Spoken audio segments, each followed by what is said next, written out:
I'm going to look at a video now on homeopathic remedies for coronavirus. It's interesting to note that a couple of places have been suggesting alternative remedies for corona. The chiropractors, some chiropractors in America, and some homeopaths, although the German club of homeopaths are advising against trying to treat coronavirus and being sensible. So to start with, I ought to be positive and say they make some relatively good points. They say you should go out, be healthy, eat healthy, do some exercise, kind of normal things. And interspersed between those comes the manic homeopathy.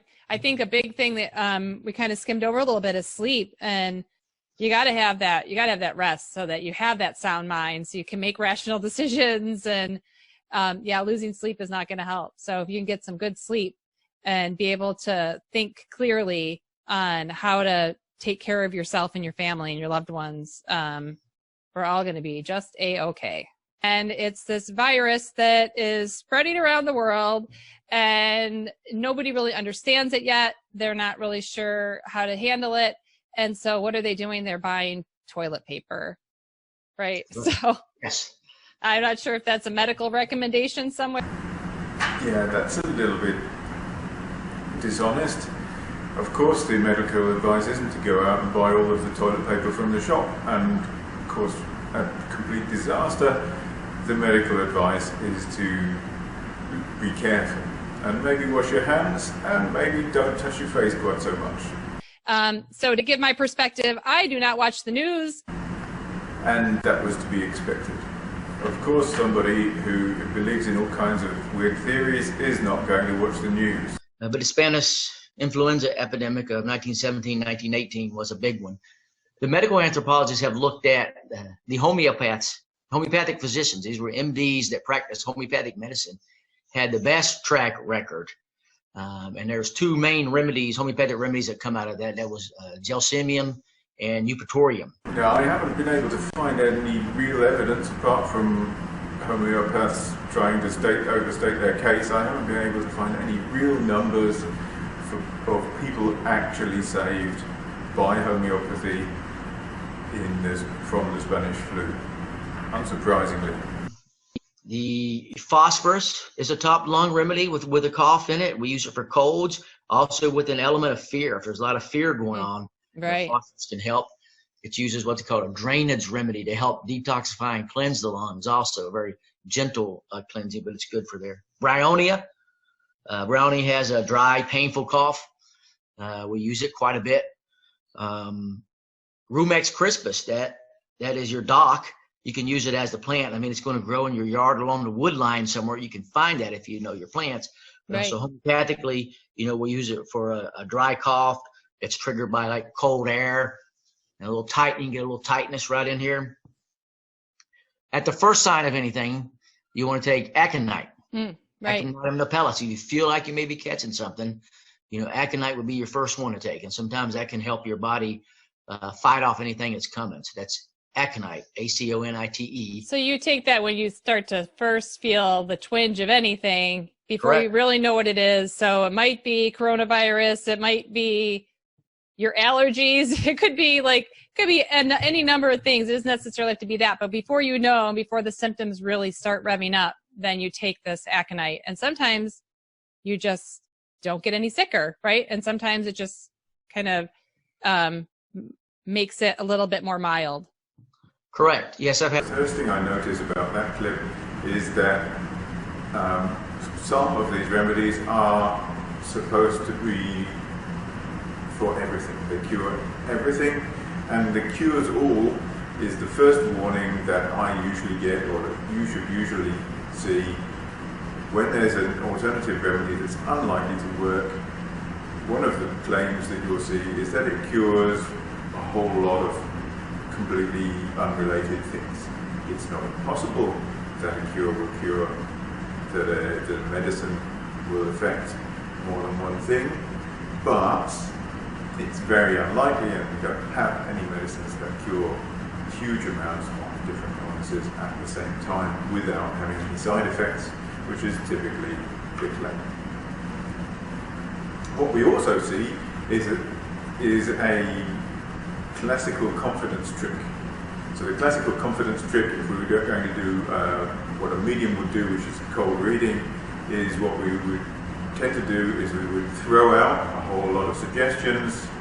I'm getting a message, there's somebody from the other side talking to me, some Pete maybe, Patrick, Patricia maybe. So we throw out a whole lot of suggestions in the hope of getting a hit. You can see that they're doing something very similar. They're throwing out different remedies in the hope that one of them will have an effect.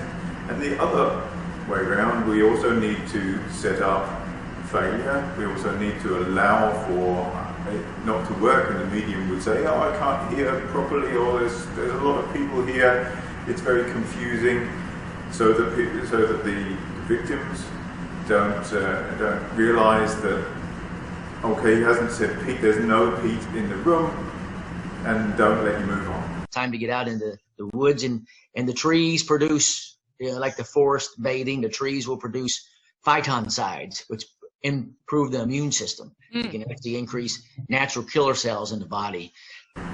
Yeah, so what are phytoncides? Well, they're some kind of volatile organic compounds that are released by trees, such as terpenes, things like limonene that's released by oranges, pinene that's released by pine trees, unsurprisingly, and they have an antimicrobial effect.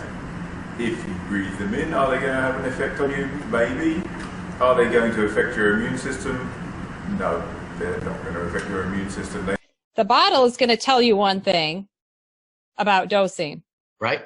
And so when you buy a bottle, it's going to have a few things on there. It might not say anything what Dr. Moore has said. This is a little bit of a giveaway that homeopathy is not super effective if you're advising people to use all of their medications off-label. Linus Pauling, the double Nobel laureate, his thing was vitamin C and lysine. Lysine boosts the immune system. Vitamin C, in fact, the Chinese in the government treatment of COVID-19 are using vitamin C.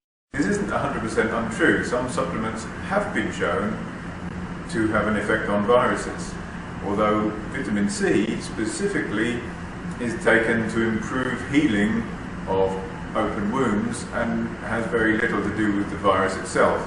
But it's the aches that you get as your immune system is fighting off the virus. It releases these toxins as your body destroys it, which causes you to have these aches. As with much of the rest of it, this is semi-right. The viruses, or many viruses, including Spanish flu and coronavirus, cause most of the damage by tricking our body into overreacting, and it is the overreaction of our body that actually causes us to die in some cases. But that's not exactly what he's saying here. So that's kind of the end of this video. They go on and on and on for quite a long time, but nothing really new happens.